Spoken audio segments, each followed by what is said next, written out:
হানজালার কপালের ভিতরে আদর করে চুমু দেয় আর ডাক দিয়ে বলতেছে আমার সাহাবারে ওই 70 জন লাশ তো পাইলাম না, 69 লাশ পাইলাম, আর একজন বাকি আছে, দেখো কই পাওয়া যায়। সাহাবারা খুঁজে পায় না। এমন সময় হঠাৎ করে তাকায় দেখে আমার পয়গম্বর, তাকায় দেখে একজন সাহাবী কয়েকটা কাটা কাটা টুকরা টুকরা অংশ, শরীরের অংশ, হাত পাও কাটা, আর একজন হাতের ভিতরে করে কলিজাটা বুক ফেরে বের করে চাবানো, এমন কলিজা, মানুষের কলিজা নিয়ে আসছে, নারী বুড়ি নিয়ে আসছে। পয়গম্বর আস্ত মানুষের দেহ পাইলাম না, কিন্তু হাত পা আলাদা করা, চোখগুলো উঠানো আছে, কলিজা বের করা আছে, নারী বুড়িয়ারা আছে।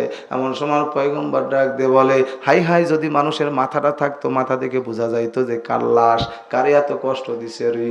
এমন সময় আমার পয়গম্বর ডাক দিয়ে বলতেছে তোমরা একটু মাথাটা খোঁজ করে আনো। আর একজন সাহাবী বুকের ভিতরে জড়ায় ধরে আদর করে আনে রে। আমার নবী তাকায় দেখে মাথা আছে কিন্তু দুই পাশের কান দুইটা কাটা, নাকটা কাটা, দান গুলো ভেঙ্গে চুরমার করা হয়েছে, চোখগুলো খুঁচে খুঁচে উঠায় ফেলছে।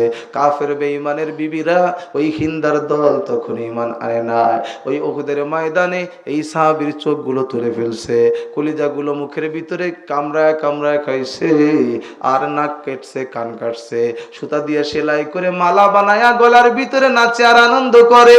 আমার পয়গম্বর এই কাটা মাথাটা দেখে চিনতে পারছে এই কাটা মাথার কারণ নয়, এটা তো আমার আপন চাচা আমির হামজার মাথার মতো মনে হয়।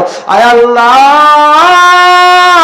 এই জমিনে তুমি উহুদের ময়দানে হানজালাকে জান্নাতের পানি দিয়ে গোসল করা পুরস্কার করছ, আমার চাচা আমির হামজাকে তুমি কি পুরস্কার দিবা?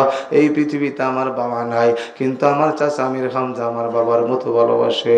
আমির হামজার চেহারাটা আমার বাবা আব্দুল্লাহর মতো। বাবা নাই, বাবারে দেখতে মন চাইলে আমি আমির হামজারে তাকায় দেখতাম। আমার চাচারে তুমি কি পুরস্কার দিবা আমি জানতে চাই।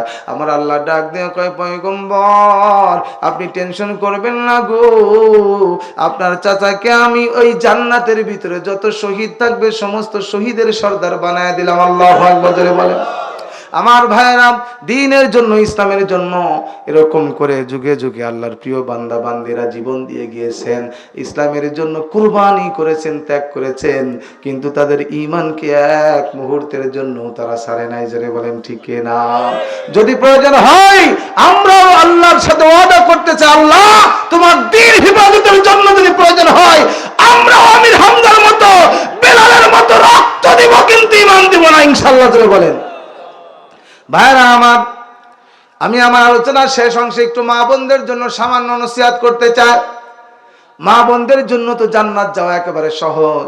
আল্লাহ রসুল বলেছেন যদি 4টা কাজ কোনো মহিলা করতে পারে তাহলে তার জন্য জান্নাত ওয়াজিব। জান্নাতের 8টা দরজা থেকে তাকে ডাকা হবে, যেই দরজা দিয়ে ইচ্ছা হয় সে জান্নাতে যাইতে পারবে। ইজা সাল্লাত মারআতু খামসাহা ওয়া সামাত শাহরাহা ওয়া আতাআত বালাহা ওয়া আহসানাত ফারজাহা। জোরে কোন সুবহানাল্লাহ। মহিলাদের জন্য 5 ওয়াক্ত নামাজ, রমজানের রোজা, আর স্বামীর আনুগত্য, আর 4 নাম্বার হলো লজ্জা স্থানের হিফাজত, তার মানে হচ্ছে পর্দা করে চলা। মহিলাদের জন্য জোরে বলেন কয় কাজ? সভাপতি সাহেব বললেন হুজুর একটু মহিলাদের জন্য বয়ান করবেন। আমার ভাইয়েরা, এখানে কি মা বোনদের প্যান্ডেল আছে? মাইকের আওয়াজ মা বোনদের কানে যাইতেছে। মা যদি ভালো হয় তাহলে সন্তান ভালো হয়ে যায়। জোরে বলেন ঠিক কিনা? Mother is the best teacher.